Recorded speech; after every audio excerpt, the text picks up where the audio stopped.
X-Men number 2. Good issue. Good continuation. We'll see. Some good moments, some other moments we're like, yeah, it's okay. Well, let's dive in.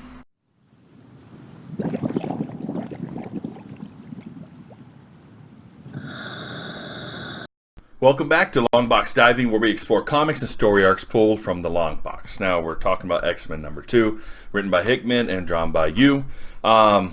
Overall, pretty good. There are things I liked about it. There are things I definitely didn't like about it. And a couple of them were right here at the beginning. We know it's X-Men 1. We were talking about, it was kind of just the Summers family home, or Summers family reunion at the Summers family home. Not the home of the Summers family. No, it was the home of the Summers family. Not the Summers family summer home. What? Yeah, and then there's the whole bedroom controversy. It was just basically, it was okay. This is a lot better. But there's still things in it that I'm like, yeah. All right, first, so you see opening shot, Cyclops walks in, and again, we start at the Summers family home. Rachel and Nathan are sitting there, and they're sitting in a 70s style couch. It looks like it doesn't have a step down, but it should have a step down because obviously it's a 70s style living room with a 70s style circular couch. I don't get that, but you see the kids. Rachel calls him father, and Nathan calls him, what's up, Dad? Got a little issue with this one. Nathan is new. This young Nathan is new to the universe.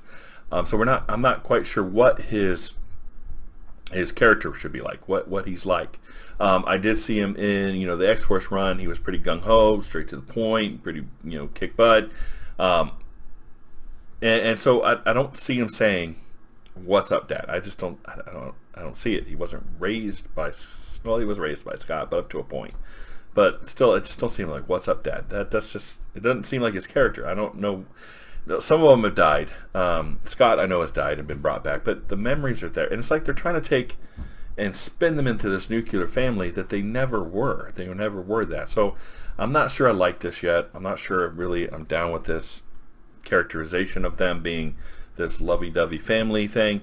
So that was the first problem I have. And the second problem, which at some point it's not really a problem, other points it is. We'll get to that. So they decide, Scott said, hey, Krakoa is heading toward an island out there, another island. And Krakoa is just heading right for it.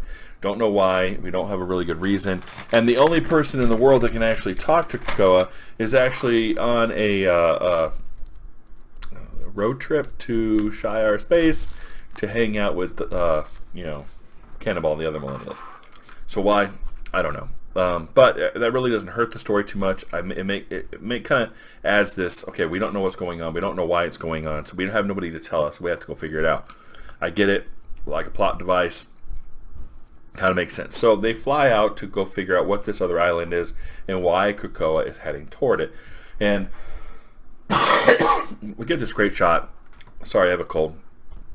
So please excuse the coughing a little bit. We have this volcano. We see this volcano. We have all these arms sticking out of it.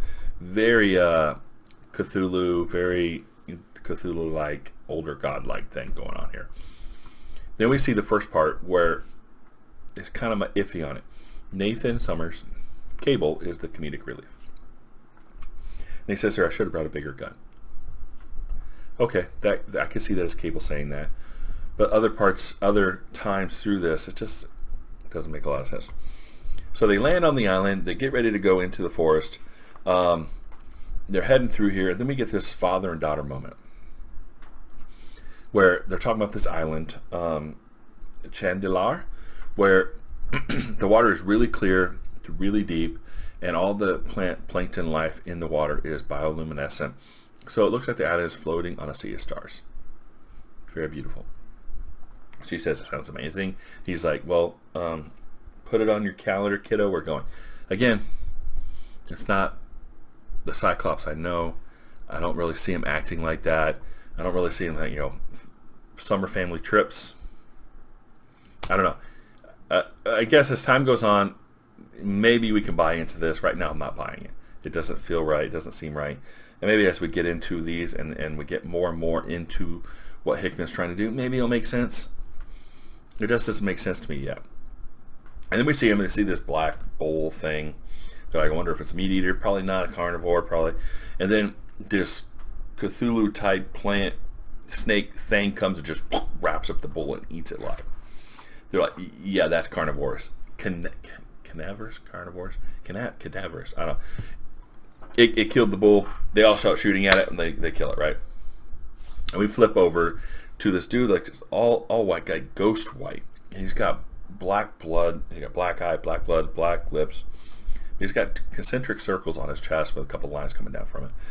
And he's talking to this object thing that's floating there, and he calls it Mother. And she's like, hey, we need to figure out who these people are coming onto our island. We're being attacked. They're attacking the wall. It says, war is all you've ever known, and we are prepared for this. This says they are coming now across the land and over the walls. So they're coming over the walls. I didn't see a wall here, so I'm not sure what walls they're talking about. But we'll get to a little bit more about the walls later. So as they go on, they meet now to explain a little bit about the symbol, we get this data infographic page. Basically, they're summoners. Summoners are from Rakoa.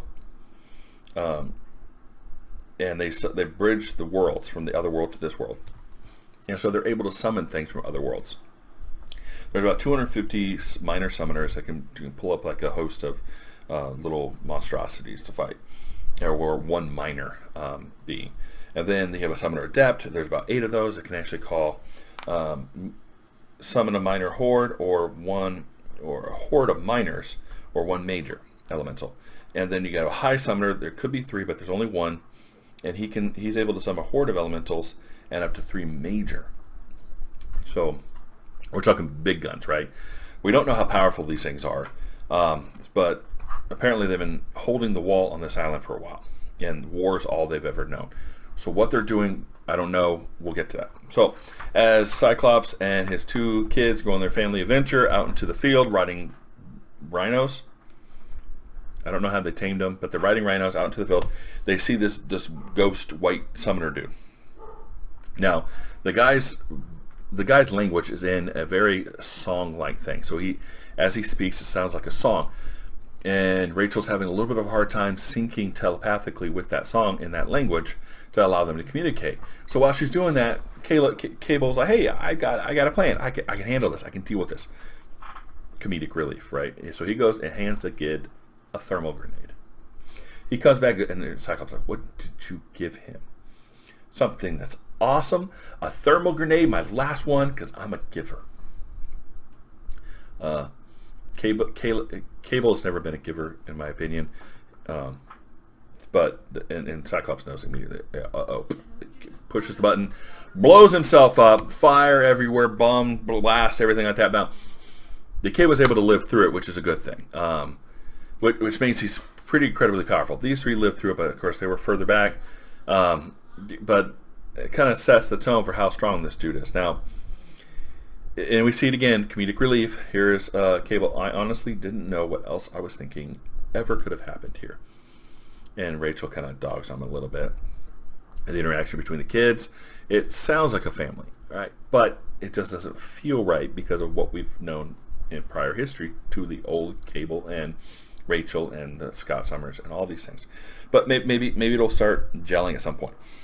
So he's like, I don't know what you were trying to do or why you were trying to kill me. I was nice, even though all I've ever known is war. But hey, you want war? We got war.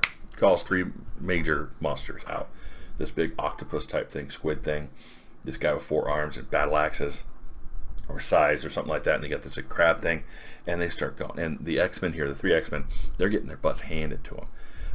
Cyclops is finally like, hey, have you ever been able to get through? Have you helped but you've helped download Krakoa into every mutant's mind when they get to the island, right? Good idea. I should have thought of that. So she kind of swaps the language, and she downloads the language and able to communicate the languages between them, sync the languages. Finally. Okay, so And of course, Cable's like all wrapped up, hanging upside down in this vine thing. It's like, hey, can you understand this now? The guy's like, yeah. And he goes, well, it was a gift.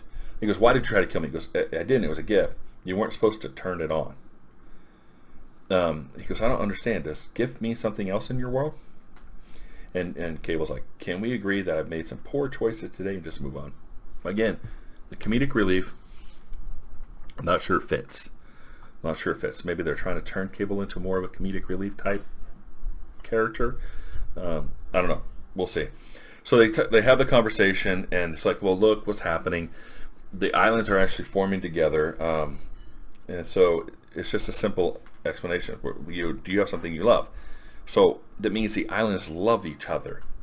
Right? We know from House of X, Powers of X, that Urakoa and Krakoa were separated earlier by the demon invasion, and Apocalypse had come with his 4 horsemen, split the islands apart, pushed the other one into the other realm, along with the 4 horsemen. So the ghost being guy summoner dude's like, hey, watch, and all the planets are fusing together, the islands fusing together, and then yet we get another comedic relief. Cable puts his hands over his eye and goes, what was that? And Cyclops says, well, son, I think that's how all my best mistakes have happened. So he just told his kids they're mistakes, I guess, I think. And he goes, now the two are one. So Krakoa and Urakoa have finally, it says, as they should be, as they always were, back together. So the ghost dude summoner decides he's going to head back into the forest. They're like, hey, where are you going? You can't leave. And he's like, I'm not leaving. I live here just like you live here. I'm not going anywhere. Everything's cool. Well, he heads back into the island, and then Apocalypse shows up. And Apocalypse is like, I said, did you run away or were you sent? He goes, I wanted to stay, and I would have stayed. Of course you would have, but how could you have not? He's just like, yeah. So there's some reason he's left something and he's here. So I'm not quite sure how that's working. Apocalypse says, or the kid says, the enemy has come, and though the walls hold, and for now your children hold the point, but Urakoa will fall. So is this Urakoa, or is there part of Urakoa still in this other realm? He said the beings are being held at the wall, and the children are holding, but we're going to fall. And so I'm not quite sure, is Urakoa there now, and that the beings that were in the other realm are still in the other realm, or part of Urakoa is still in the other realm, or is Urakoa brought the other realm back open with this rift? The kid came to do this thing. So did he leave and he brought just a portion of Urakoa with him? I don't know. It looks like just a portion, because it said, remember it said it was split in half, and looking at the map it looks like a very small part of it. So I'm not sure exactly how this works out, but what I do know is he goes, will you save us? He goes, I'll save everybody, all my Krakoa children and Urakoa children. So what makes it mean is like, hey, there's something about to go on here. Apocalypse has saved Krakoa and Urakoa first by splitting him in half, pushing Urakoa over with the 4 horsemen to hold the line against this demon horde. Looks like that's coming back. So now we have a demon horde coming against them. We have Apocalypse messing with other worlds, and over in Excalibur we have humans attacking Krakoa in an X-Force, and we have a god, some god thing, Apoth, is now attacking and fallen angels. So there's a lot of things coming toward the X-Men and the mutants now, and it's going to get crazy. I think it's going to get crazy. Now, again, like there's some things that just don't sit quite right, but overall, I think it was a pretty good story. The art is fantastic. The story was pretty good. I think we're going somewhere that's going to be pretty devastating. I think if all this hits at once, we got some crazy stuff going to happen.